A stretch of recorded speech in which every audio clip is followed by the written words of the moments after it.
coach. I'm so excited to have Cecilia Roger with me. She is a textile and embroidery artist and teacher living in Italy and Switzerland. Before, she has worked as a paleographer and a wine producer. These previous professions taught her all about history, nature, and ancestral techniques. Today, as a fiber artist, needles are her brushes, threads her pigments, and precious fabrics her canvases. Her hands are her real treasure in life as they connect her with her soul. Welcome, Cecilia! I'm so excited to have you today. Thank you for having me. I'm so excited. You're very honored to be your guest today. So, Cecilia, if you started writing a book about your life, where would you start? Well, I have an image of myself. I think I was about 3 or 4. It's one of my oldest memory, sewing a piece of cloth in my mother's closet. And I mean, if I see this little girl sewing, I mean, I'm amazed thinking of me sewing and embroidering all day now, so many years later. So this is for sure a starting point, because then so many changes happened in my life. But considering my passion, what I like to do today, this image, it's quite strong as a starting point. So sweet, a 3-year-old. So, what has been the biggest change in your life? Well, there were 2 big changes, both of them quite strong, tough, difficult. So one, it was after or during and after my PhD in paleography. Then I did realize that the future for this career was not very clear. There were no possibility, and my family found that I was quite strange and be passionate about this not common branch of the history. And so I decided I was going to leave university as a researcher and join a new family business in the winemaking. And apart from really the technical changes from, I mean, studying parchments from the 12th century and working with my father in this medium-sized winery she decided to buy, it was really a big skills change.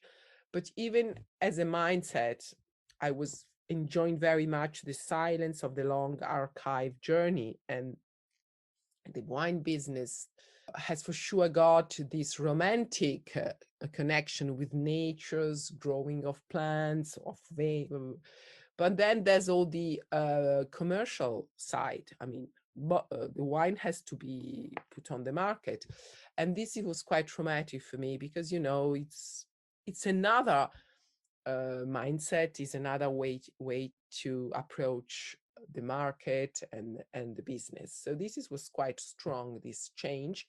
But as I am for sure a learner as a strength, I discovered that recently, even if I've been learning all my life. Well, I tried to learn as much as I could to be a good wine producer. And there are aspects of these experiences that I still find were fantastic. Okay, and how did it go from wine producing to Japanese embroidery? Well, I must say that there's a broader passion in my life, and is doing things with hands, repairing, sewing, ceramics. I've been really experienced many different crafts.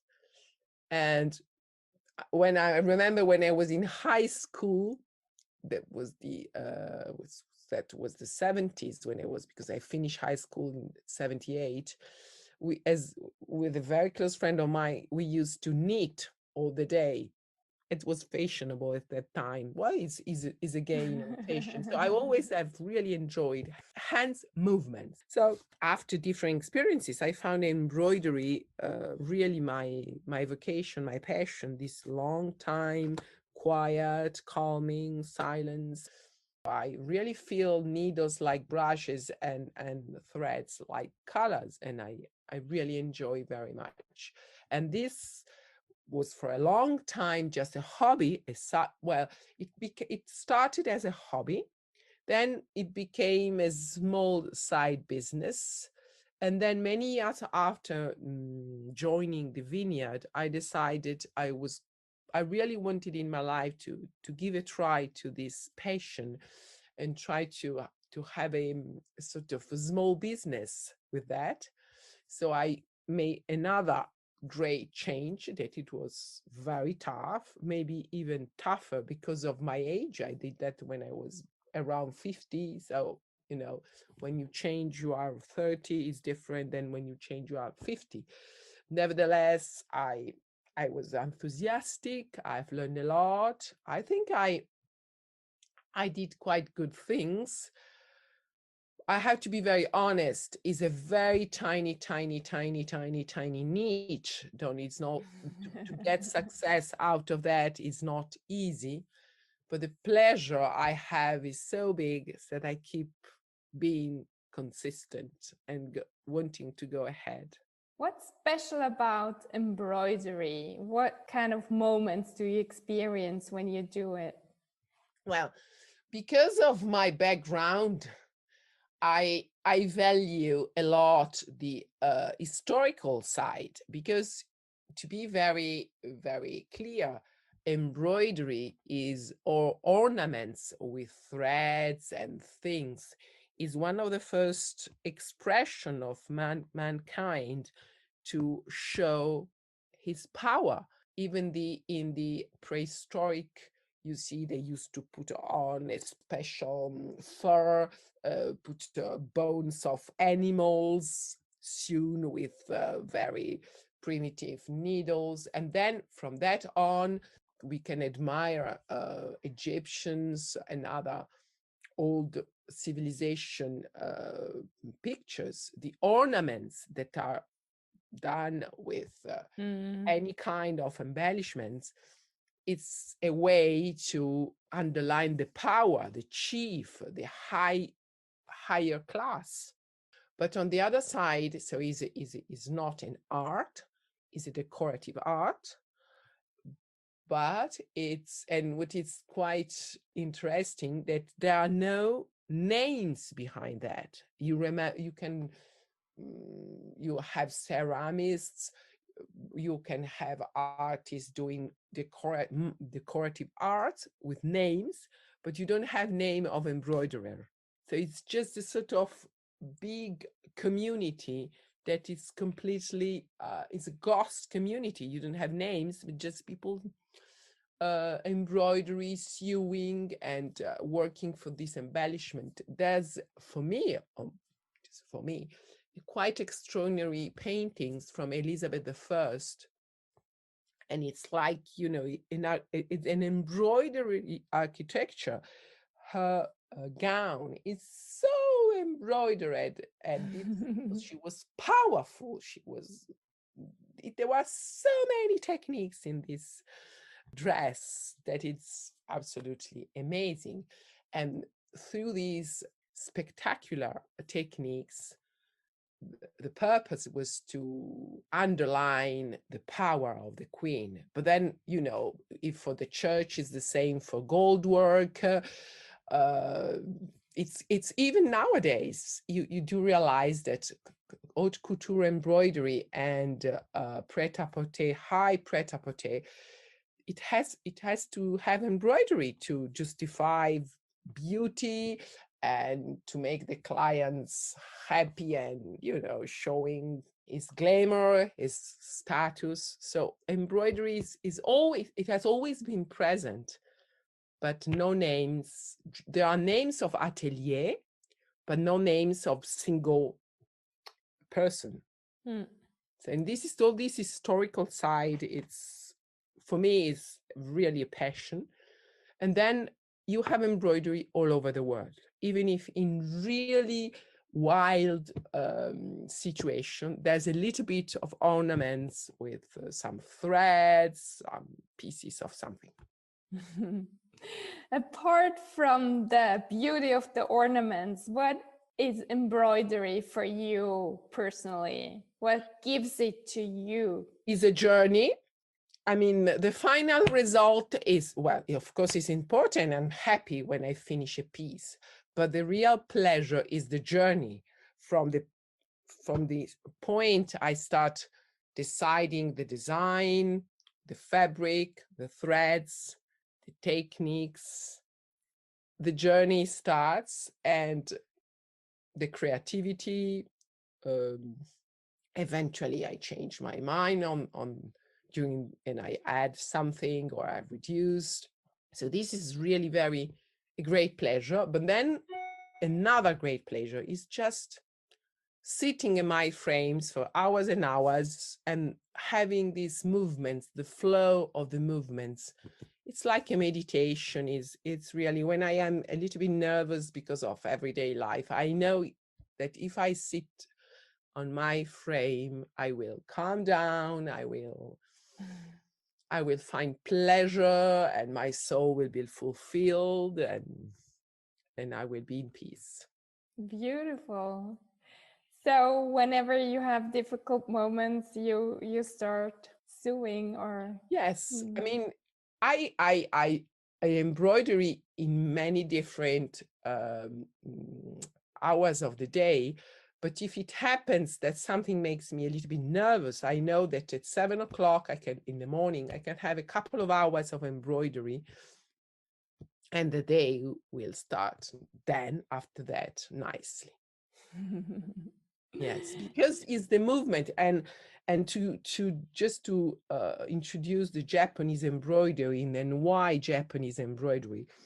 I discovered Japanese embroidery at exhibitions in Paris, and I was amazed by these techniques, so precise and then so poetical, so refined, the beauty and the shine of the silk. And then I decided I wanted to learn it. Of course, I know many friends and customers appreciate, but it's a tough journey because it's another culture in Europe. And if the niche is very little, but I keep being really passionate about that. And something that really left me speechless when I saw this quote by the master, that hands are the exit of spirit. And in fact, using the movement in your hands, you can really fulfill your spirit, your soul a lot. And this brings me to the Renaissance time, for the Italian, because I am Italian, and the situation in the workshop where really the painters were doing a lot with their hands, preparing colors, mixing colors. There was all this movement and repetition of movement. And if you really repeat a lot of movements that they brings to techniques, there's one day when your movement is so extraordinary because it's drawn from your soul. And this is the touch of unique beauty that many painters can have. And I noticed, for example, that in Japanese embroidery, it happens to repeat the same designs. Is a little bit like all these famous printer, Utamaro, and all. They keep repeating the same designs, but every time is different, because the way you are that day is different from the previous one. And so the sensibility is different. Beautiful. Thank you, Esther. So Cecilia, embroidery, did it teach you also something about mindset? Oh, yes, definitely. Definitely. Embroidery on my own and teaching embroidery. first of all, especially Japanese embroidery. I remember my teacher told me, you have to break your ego. That means that we have the tendency, I mean, I noticed that in the embroidery community, that want to be the best, doing the best. And in fact, it's not a matter of that. It's just a matter to be what we are. And one day we can really be good because the flow, everything is everything is in the right position. But the day after, the flow is different, and we have to accept that. And it's the same, I think, when you are writing a book. There can be a day that you write hundreds pages, and the day after you are stuck on and you can't go. And the same in embroidery, especially with Japanese embroidery. If I speak about haute couture embroidery, it's like a machine embroidery, because you have a design and you have to repeat, and it's very different. But the Japanese embroidery with the silk, it's not shining in the same way if your mindset is not in the right position. And teaching embroidery, well, is there what I've learned a lot, and I'm still learning a lot, because I had many experiences where students were a little bit nervous because they used to say, I do not get the same result as you do. And they say, I mean, I do millions of hours of embroidery, and it's repetition, repetition, repetition, repetition, and repetition. Exercise. And the flow combined with the mindset brings to a nice result. But repetition is another mindset, because nowadays we don't give to exercise and repetition the same value than in the past. In the past, for example, to learn one stitch, I'm talking about Western embroidery, could be 1 year of repetition. Wow. So today, for example, if you talk about yoga, yes, people are in the mindset that in yoga or meditation. But if it's a more physical exercise, physical in the sense of productive exercise, they don't value the importance of repetition and exercise, but it's fundamental. You never get nice creations if you don't keep repeating and repeating. And this is mindset. So interesting. How does this mindset help you for your daily life? Well, a lot, because even if in every steps you don't get the final result immediately.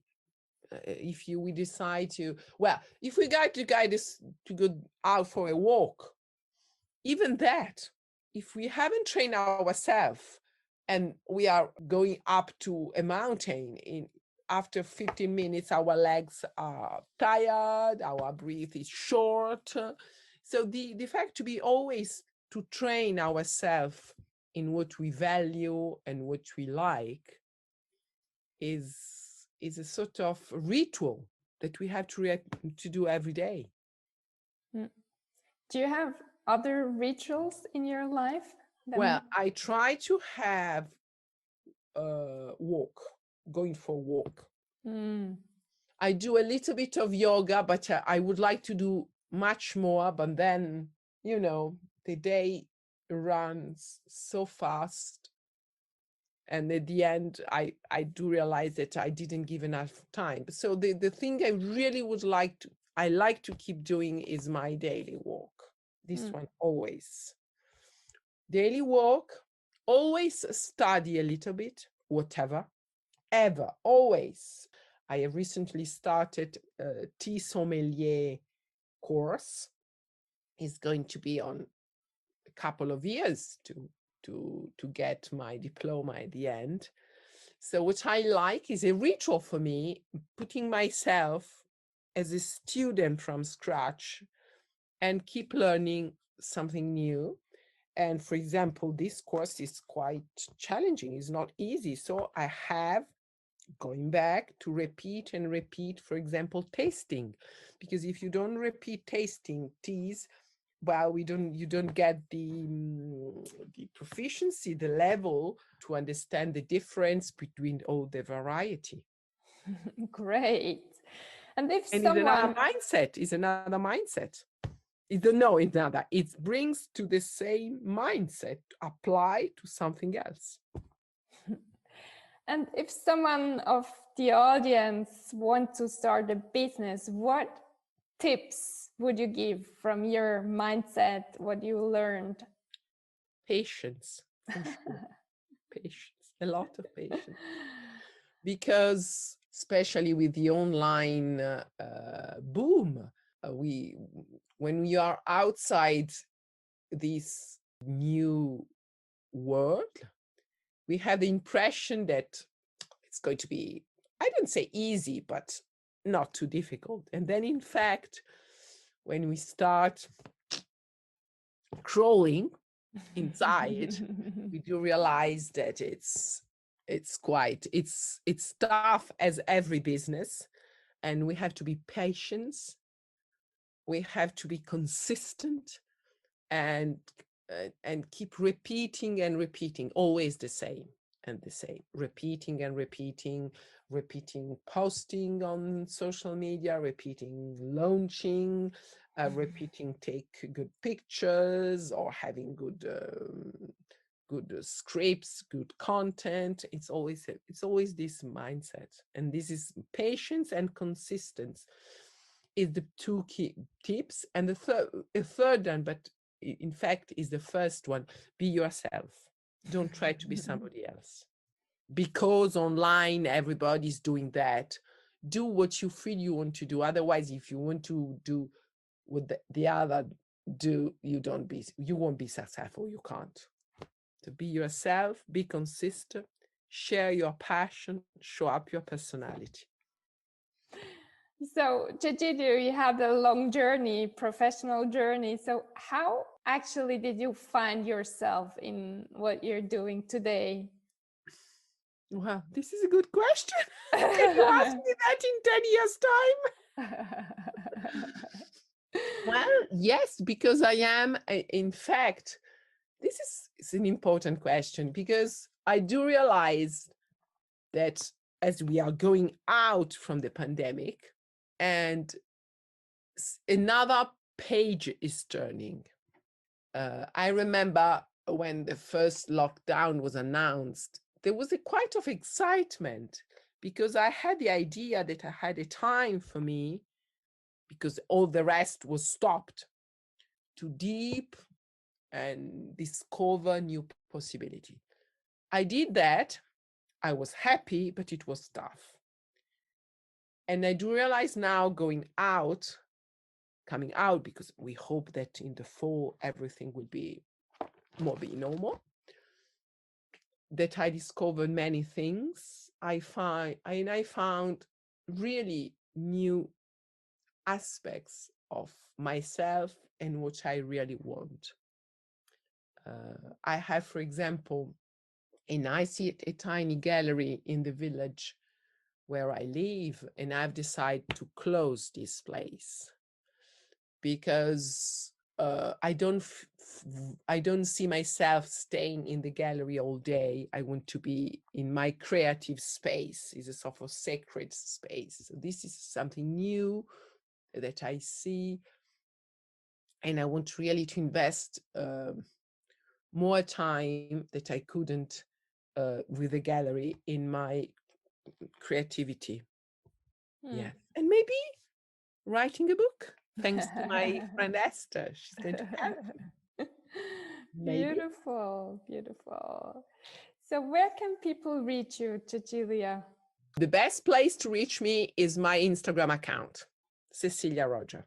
Great. So, maybe one last word. You shared already so many things, but maybe one last word for our audience. Believe in your dreams. Oh. Even if sometimes you have everything and everybody against, keep believing in your dreams. Because even if the worst scenario is that they fulfill your soul, if you will have time that your dreams won't fulfill your pocket, your expectation, but if they keep fulfilling your soul, it's worth to keep going ahead. So lovely. So thank you so much, Cecilia. Thank you, Esther, for having me. It was a very nice having this lovely conversation. Thank you.